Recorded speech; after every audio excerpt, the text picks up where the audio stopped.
അമേരിക്കയുടെ military ഹെഡ്ക്വാർട്ടേഴ്സാണ് pentagon. പെൻറ്റഗണിൽ നിന്ന് ഒരു റിപ്പോർട്ട് വന്നിട്ടുണ്ട്. അതായത് ഇന്ത്യക്കൊരു മുന്നറിയിപ്പ് അതിനകത്തുണ്ട്. എന്ന് വെച്ചാൽ അവർ ലോകത്ത് നടക്കുന്ന വിവിധ വിഷയങ്ങളെക്കുറിച്ച്, അമേരിക്കയുടെ താല്പര്യങ്ങളെക്കുറിച്ച്, വിവിധ രാജ്യങ്ങൾ തമ്മിലുള്ള റിലേഷൻസിനെ കുറിച്ചൊക്കെ ആയിട്ട് ഇത്തരം റിപ്പോർട്ടുകളൊക്കെ പ്രസിദ്ധീകരിക്കാറുണ്ട് ഇടയ്ക്കിടയ്ക്ക്.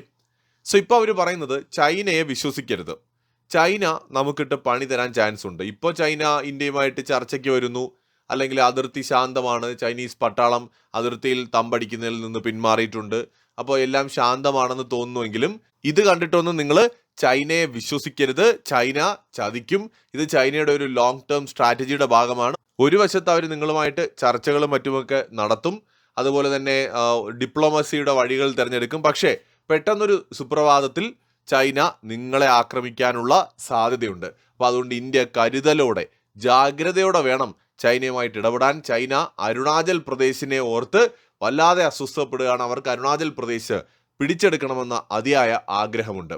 ഇത് പറയുന്ന കൂട്ടത്തിൽ അമേരിക്കയുടെ റിപ്പോർട്ടിൽ ഒരു കാര്യം കൂടി പറയുന്നുണ്ട്. ഈ പെൻറ്റഗൺ പറയുന്നത് 2049 മുമ്പ് എല്ലാ ഇത്തരത്തിലുള്ള അതിർത്തി പ്രശ്നങ്ങളും പരിഹരിക്കാനാണ് അത്രേ ചൈന ലക്ഷ്യമിടുന്നത്. അപ്പോൾ അതിനകത്ത് തായ്വാൻ ഉൾപ്പെടുന്നുണ്ട്, ഇന്ത്യയുടെ അരുണാചൽ പ്രദേശ്, ലഡാക്ക്, ഭൂട്ടാൻ, നേപ്പാളും ഒക്കെ അതിനകത്ത് ഉൾപ്പെടാനുള്ള സാധ്യത കാണുന്നുണ്ട്. പ്രധാനമായിട്ടും അരുണാചൽ പ്രദേശ് ചൈന പിടിച്ചെടുക്കാൻ ആഗ്രഹിക്കുന്നു എന്നാണ് അമേരിക്ക പറയുന്നത്. സോ 2049 മുന്നേ ചൈന അവരുടെ രാജ്യത്തിൻ്റെ സൈസ് എക്സ്പാൻഡ് ചെയ്യാൻ ആഗ്രഹിക്കുന്നു എന്ന് പറയുമ്പോൾ അതിൻ്റെ ഒരു കാരണം, ഇത് അമേരിക്കയുടെ റിപ്പോർട്ട് ശരിയായാലും തെറ്റായാലും 2049 ആകുമ്പോൾ ചൈനയ്ക്ക് 100 വയസ്സ് തികയും. പീപ്പിൾസ് റിപ്പബ്ലിക് ഓഫ് ചൈന രൂപീകൃതമായിട്ട് 100 വർഷം. 2047 ഇന്ത്യക്ക് സ്വാതന്ത്ര്യം കിട്ടിയിട്ട് 100 വർഷം തികയും. അപ്പോൾ 100 വർഷം തികയുമ്പോൾ നമ്മുടെ ഗോൾ എന്താണെന്ന് ചോദിച്ചാൽ, നമ്മുടെ വിഷൻ എന്താണെന്ന് ചോദിച്ചാൽ, ഇന്ത്യയെ വികസിത ഭാരതമാക്കണം എന്നുള്ളതാണ്. സോ അത് നമ്മുടെ പ്രഖ്യാപിതമായ വിഷനാണ്. എന്നാൽ ചൈന അങ്ങനെ പ്രഖ്യാപിതമായ നയങ്ങളൊന്നും പറഞ്ഞിട്ടില്ല.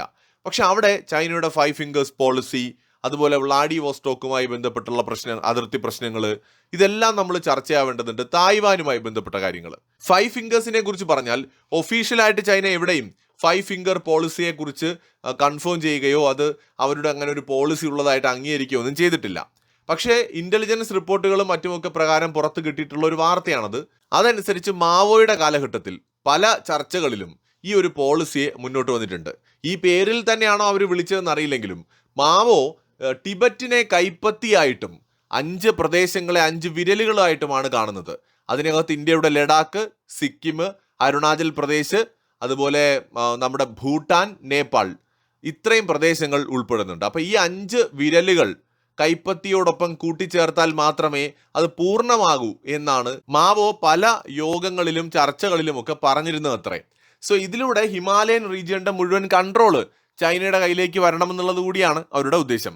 അപ്പോൾ അതിനോടൊപ്പം തന്നെ ഈ ചൈനയ്ക്ക് 100 വയസ്സ് തികയുന്നതിന് മുന്നേ തന്നെ ഈ തായ്വാനെ പിടിച്ചെടുത്ത് കൂടെ ചേർക്കണമെന്നും ഹോങ്കോങ്, മക്കാവു പോലെയുള്ള പ്രദേശങ്ങളെ പൂർണ്ണമായിട്ടും ചൈനയുടെ ഭാഗമാക്കി മാറ്റണമെന്നും, അതോടൊപ്പം റഷ്യയുമായിട്ടുള്ള അതിർത്തി തർക്കം. അപ്പോൾ റഷ്യയുമായിട്ടുള്ള അതിർത്തി തർക്കം എന്ന് പറയുന്നത് വളരെ പണ്ടേ ഉള്ളതാണ്. ക്വിങ് രാജവംശത്തിന്റെ കാലഘട്ടത്തിലൊക്കെ ഉണ്ടായ ഒരു ട്രീറ്റിയുമായി ബന്ധപ്പെട്ടൊക്കെയുള്ള പ്രശ്നങ്ങളാണ്. എന്ന് വെച്ചാൽ treaty of Aigun 1858, convention of Beijing 1860, ഇതൊക്കെ അനുസരിച്ച് ക്വിങ് ചൈനയുടെ കാലഘട്ടത്തിൽ കുറേയേറെ പ്രദേശങ്ങൾ, എന്ന് വെച്ചാൽ വലിയ ഒരു പ്രദേശം അന്ന് റഷ്യയുടെ ഭരണകൂടത്തിന് നൽകുകയുണ്ടായി. സോ അതിനകത്താണ് റഷ്യയുടെ ഫാർ ഈസ്റ്റിലെ ഇന്ന് ഏറ്റവും ഡെവലപ്ഡ് ആയിട്ടുള്ള റീജിയൻ ആയിട്ടുള്ള വ്ളാഡിവോസ്റ്റോക്ക് അടക്കമുള്ള പ്രദേശങ്ങൾ വരുന്നത്.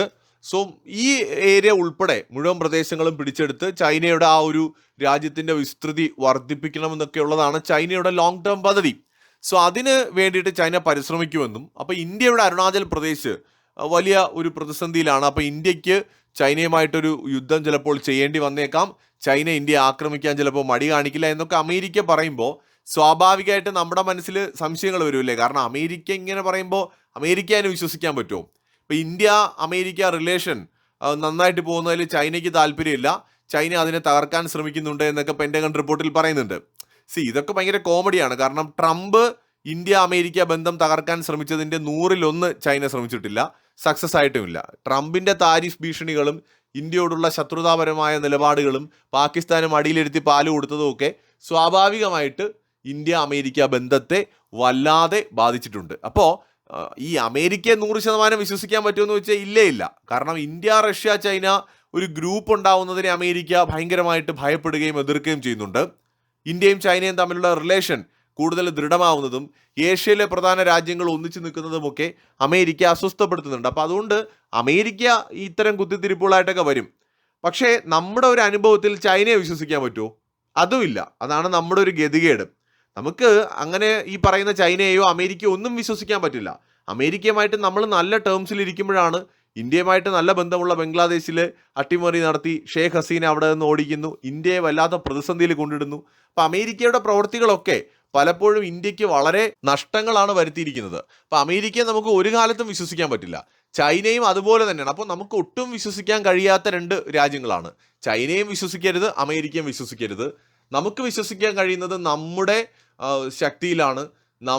നമുക്ക് ആത്മവിശ്വാസം ഉണ്ടാവണം. ഇപ്പം നാളെ ചൈന ആക്രമിക്കാൻ വന്നാലും അമേരിക്ക ആക്രമിക്കാൻ വന്നാലും റഷ്യ സഹായത്തിന് വരും, അല്ലെങ്കിൽ ഇസ്രായേൽ സപ്പോർട്ട് ചെയ്യും, അല്ലെങ്കിൽ ഫ്രാൻസ് ആയുധം തരും എന്നൊന്നും പറഞ്ഞിരിക്കേണ്ട കാര്യം നമുക്കില്ല. അങ്ങനെ ഇരിക്കാനും പാടില്ല. നമുക്ക് നമ്മുടെ സുരക്ഷ നമ്മൾ ഉറപ്പുവരുത്തുക. ഇന്ത്യയെ ആക്രമിക്കാൻ മറ്റുള്ളവർ ഭയപ്പെടുന്ന നിലയ്ക്ക് സൈനികമായും സാമ്പത്തികമായും കൂടുതൽ ശക്തമാവുക എന്നുള്ളതാണ് നമുക്കിവിടെ ചെയ്യാൻ പറ്റുന്നത്. അല്ലാതെ കുടിച്ച വെള്ളത്തിൽ അമേരിക്കയും വിശ്വസിക്കാൻ പറ്റില്ല, ചൈനയും വിശ്വസിക്കാൻ പറ്റില്ല. അമേരിക്ക പറയുന്നത് ചിലപ്പോൾ ശരിയായിരിക്കാം. ചൈന ഒരവസരം വന്നു കഴിഞ്ഞാൽ തീർച്ചയായിട്ടും സൈനിക നീക്കം നടത്താൻ മടിക്കില്ല. 2020 നമ്മൾ കണ്ടതാണ്. ഗാൽവാൻ വാലിയിൽ ഇന്ത്യയും ചൈനയും തമ്മിൽ നല്ല ടേംസിലിരിക്കുമ്പോഴാണ് ആ സംഭവം ഉണ്ടാകുന്നത്. ഇനി അമേരിക്കയുടെ കാര്യം പറഞ്ഞു കഴിഞ്ഞാൽ ഇന്ത്യയിൽ തന്നെ ഭരണകൂടത്തെ അട്ടിമറിക്കാൻ അമേരിക്ക ശ്രമിച്ചിട്ടുള്ള രാജ്യമാണ്, ശ്രമിക്കാൻ ഇനിയും സാധ്യതയുള്ളൊരു രാജ്യമാണ്. സോ അമേരിക്കയെ നമുക്ക് കുടിച്ച വെള്ളത്തിൽ വിശ്വസിക്കാൻ പറ്റില്ല. രണ്ട് രാജ്യങ്ങൾക്ക് അവരവരുടേതായിട്ടുള്ള ഇൻട്രസ്റ്റ് ഉണ്ട്. ഇപ്പോൾ ഇവരെ സംബന്ധിച്ചിടത്തോളം അവർ G2 പോലുള്ള ഗ്രൂപ്പുകൾ അവർക്ക് ഓക്കെയാണ്. ഇപ്പോൾ US-ഉം ചൈനയും കൂടെ ഒന്നിച്ച് നിൽക്കുന്ന ഒരു വേൾഡ് ഓർഡർ ഡെവലപ്പ് ചെയ്യാനായിട്ട് അമേരിക്കയ്ക്ക് വലിയ താല്പര്യമുണ്ട്. ഇന്ത്യ പോലത്തെ പഴയ ബ്രിട്ടീഷുകാരുടെ ഒരു കോളനി ആയിരുന്നൊരു രാജ്യം ഇന്നിപ്പോൾ ഭയങ്കര പവർഫുള്ളായിട്ട് വരുന്നു. അവരുമായിട്ട് ഈക്വൽ ഒരു ലെവലിൽ നെഗോഷിയേറ്റ് ചെയ്യേണ്ടി വരുന്നു, ഡീൽ ചെയ്യേണ്ടി വരുന്നു എന്ന് പറയുമ്പോൾ അത് അമേരിക്കയ്ക്ക് ഉൾക്കൊള്ളാൻ ഭയങ്കര ബുദ്ധിമുട്ടാണ്. ഇപ്പോഴും ജർമ്മനിയും ജപ്പാനും ഒക്കെ 2ാം ലോക മഹായുദ്ധത്തിൽ തങ്ങളുടെ മുന്നിൽ മുട്ടുമടക്കിയ രാജ്യങ്ങളാണ്. സോ അവർക്ക് തുല്യമായ ഒരു റെസ്പെക്റ്റ് കൊടുക്കേണ്ട കാര്യമില്ല എന്ന് കരുതുന്ന ഒരു ഭരണകൂടമാണ് അമേരിക്കൻ ഭരണകൂടം. സോ അതുകൊണ്ട് തന്നെ കോളനി ആയിരുന്നു ഇന്ത്യ ഒരു കാലത്ത് ബ്രിട്ടൻ്റെ. അങ്ങനെ ആയിരുന്ന ഇന്ത്യയുമായിട്ടൊരു തുല്യതയോടെ ഉള്ള ഒരു ഡീലിൻ്റെ ഒന്നും ആവശ്യം നമുക്കില്ല എന്ന് കരുതുന്ന ട്രംപിനെ പോലെയുള്ള ഒരുപാട് മനുഷ്യന്മാർ അമേരിക്കയിലുണ്ട്, അവരുടെ ഭരണകൂടത്തിലുണ്ട്. അപ്പോൾ G2 എന്ന് പറയുമ്പോൾ ഈ അമേരിക്കയും ചൈനയും ഈ രണ്ട് രാജ്യങ്ങളുടെ ഒരു ഗ്രൂപ്പ് അവർ ചേർന്നുകൊണ്ട് ഒരു വേൾഡ് ഓർഡർ ഓക്കെയാണ്. അവിടേക്ക് റഷ്യയും വേണ്ട, അവിടേക്ക് ഇന്ത്യയും വേണ്ട. അപ്പോൾ ഈ അധികാരം കൂടുതലായിട്ട് ഷെയർ ചെയ്യാനായിട്ട് അമേരിക്കയ്ക്ക് വലിയ താല്പര്യമില്ല. സോ ഒരു രാജ്യം കൂടിയൊക്കെ ആയാലും ഓക്കെയാണ്. കാലത്തിൻ്റെ മാറ്റം അനുസരിച്ച് അവർ അക്സെപ്റ്റ് ചെയ്യാൻ തയ്യാറാണ്. ഇന്ത്യയെ ഒട്ടും, ഈവൻ റഷ്യ അക്സെപ്റ്റ് ചെയ്താൽ കൂടി ഇന്ത്യ ഒരു മേജർ പവറായിട്ട്, ഒരു വേൾഡ് പവറായിട്ട് നിൽക്കുന്നതിനൊന്നും അമേരിക്കയ്ക്ക് അക്സെപ്റ്റ് ചെയ്യാൻ പറ്റത്തില്ല. സോ ആ അമേരിക്ക നമുക്ക് ചൈന നിങ്ങളെ ആക്രമിക്കും, ചൈനയെ വിശ്വസിക്കരുത് എന്ന് പറയുമ്പോൾ, അങ്ങനെ ഒരു മുന്നറിയിപ്പ് തരുമ്പോൾ നമ്മളെ സംബന്ധിച്ചിടത്തോളം മുന്നറിയിപ്പ് തരുന്നതും കണക്കാണ്, ചൈനയും കണക്കാണ്. അത്രേ ഉള്ളൂ. മറ്റൊരു വീഡിയോയുമായി വീണ്ടും വരാം.